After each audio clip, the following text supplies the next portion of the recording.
السلام عليكم أصحابتي وادين سلامي كسو دوادا يوتيوب channel كيغا أصحابي سيدا إن شاء الله عيوانك عاد وجدان الموضوع عن كهذا راو ما انتحو كسابسان يهي مساصدها أو لكركريو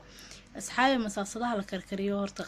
خطر وين أي محل لهاي عيالكو ugu imaado wadanka aniga aan joogo horta badanaa masaasado waxa laga isticmaalo oo balastiig ah balastiigna sidiisa horta ma u fiicna hadii la sii karkariyana kaba sii daran marka anaga Soomaali hadaan hay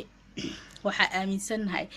masaasada maxal lahay in la karkariyo oo yaani jeermiska ka dhibanaya camal sidaas aaminsanahay laakiin caafimaad ahaan ma fiicno oo ciyaalka qatar badan ee maxal lahay ugu imaanayo marka asxaabe waxa idin kula talinayaa in masaasadaha aad karkarinaysaan iska dhaaftaan waxa jirta maxal lahay saa u jeedaanba